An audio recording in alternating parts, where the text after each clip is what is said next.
Assalamualaikum warahmatullahi wabarakatuh. Halo semuanya, welcome back to my channel. Balik lagi dengan saya, Vita Permatasari. Hari ini kita akan belajar IPA kelas 7 tentang interaksi makhluk hidup dengan lingkungannya. Nah, sebelum kita mulai pembelajaran, alangkah baiknya kita berdoa terlebih dahulu ya teman-teman.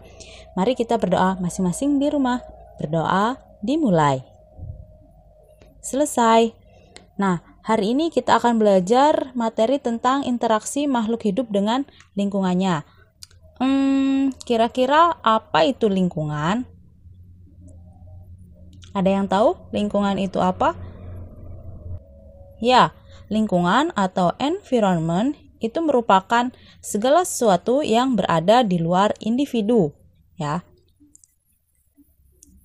Jadi, yang selain individu itu adalah lingkungan. Kemudian, prinsip dari ilmu lingkungan, manusia pada hakikatnya merupakan bagian dari lingkungan alam atau ekosistem, di mana ia hidup, bahkan manusia tidak mungkin terpisahkan dari lingkungan tersebut. Sedangkan menurut Froebus tahun 1887 mengemukakan bahwa konsep ekosistem mengenai hubungan timbal balik antara makhluk hidup dengan benda mati yang terjadi di suatu danau.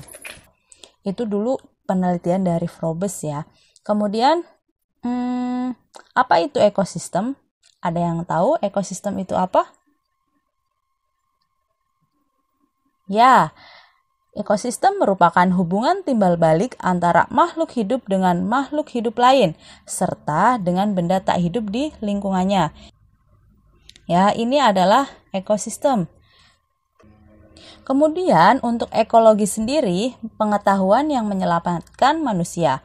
Nah, definisi dari ekologi itu merupakan ilmu pengetahuan yang mempelajari interaksi antara makhluk hidup dengan lingkungannya atau ekosistem. Sedangkan ruang lingkup ekologi itu sendiri adalah komponen penyusun ekosistem, proses yang terjadi pada ekosistem, dan perubahan pada ekosistem. Untuk komponen-komponen penyusun ekosistem itu ada dua, apa saja? Yang pertama ada komponen biotik, dan yang kedua di sini ada komponen abiotik. Kira-kira apa itu komponen biotik? Dan apa itu komponen abiotik?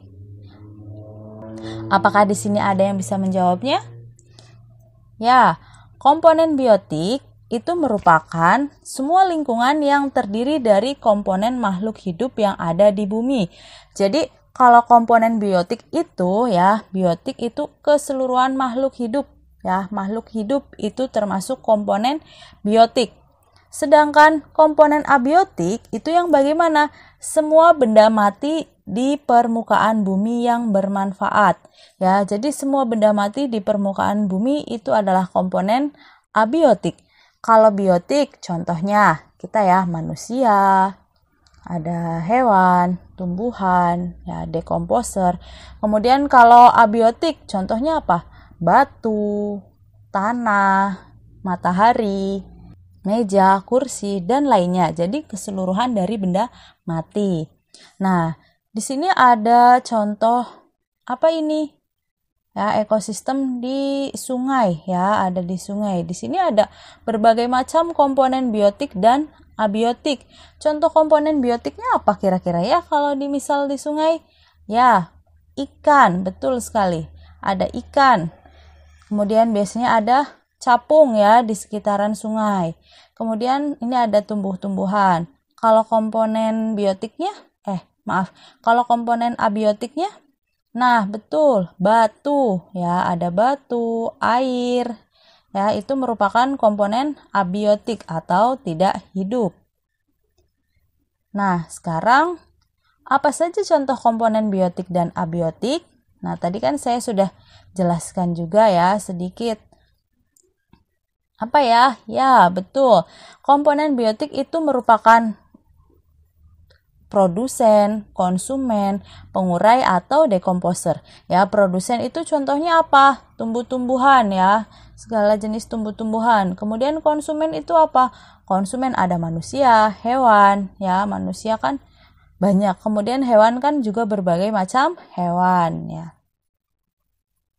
Kemudian sedangkan komponen abiotik apa saja contoh-contohnya? Ada air, tanah, udara, sinar matahari, dan lain sebagainya. Jadi semua benda mati yang bermanfaat. Oke? Sekarang di sini ada salah satu contoh dari gambar ekosistem akuarium. Nah, di ekosistem akuarium ini banyak sekali ya, maksudnya ada benda mati dan benda hidupnya ya. Jadi ada komponen biotik dan komponen abiotik. Kemudian yang selanjutnya ada ekosistem hutan. Ya, di sini juga ada komponen biotik dan abiotik. Kalian bisa melihatnya di sini. Apa saja yang termasuk komponen biotik, apa saja yang termasuk komponen abiotik. Kemudian ada ekosistem laut.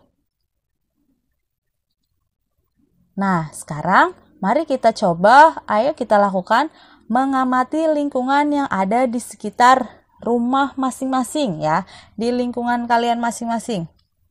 Silakan kalian keluar rumah ya, lihat lingkungan yang ada di sekitar kalian ya, boleh di dalam rumah, boleh di sekitar teras rumah, belakang rumah, atau samping rumah. Nanti setelah itu kalian gambarkan tabel seperti ini ya, hasil pengamatan lingkungan. Di situ otomatis ada makhluk hidupnya, komponen biotik. Misal kalian punya ayam nih, bisa ditulis di sini ayam. Kemudian ada bebek, jumlahnya berapa ayamnya, bebeknya ada berapa. Kemudian ada makhluk tak hidup. Ya, misal apa di sini makhluk tak hidup? Ada tanah, ya, ada batu, kemudian ada sinar matahari. Ya, nanti di sini diberi keterangannya apa. Misal di teras rumah, ini ada di dalam rumah, ya, di samping rumah, seperti itu. Kemudian setelah itu buatlah kesimpulan dari kegiatanmu dengan mengaitkan peran setiap komponen tersebut. Misal di situ ada tumbuh-tumbuhan, ya, ada abiotiknya, ada matahari. Apa keterkaitannya? Nah, keterkaitannya tumbuhan membutuhkan matahari sebagai tempat fotosintesis, atau lagi di situ misal ada air, tumbuhan membutuhkan air untuk hidup, itu bisa. Ya, jadi nanti hubungannya apa antara komponen biotik yang ada dengan abiotik yang ada. Misal ada tanah dengan tumbuhan. Tumbuhan bisa hidup ketika ditanam di dalam tanah, itu bisa. Seperti itu ya. Apabila ada yang mau ditanyakan, silahkan kalian bisa chat di kolom komentar atau chat di sosial media saya. Ya, sekian pembelajaran hari ini. Silahkan kalian amati lingkungan yang ada di sekitar rumah kalian masing-masing. Tuliskan di tabel yang sudah tersedia. Nah, kemudian nanti apabila ada yang ingin didiskusikan, bisa chat langsung. Terima kasih. Apabila ada kesalahan, saya mohon maaf. Semoga pembelajaran hari ini bermanfaat. Assalamualaikum warahmatullahi wabarakatuh. Bye. See you next time.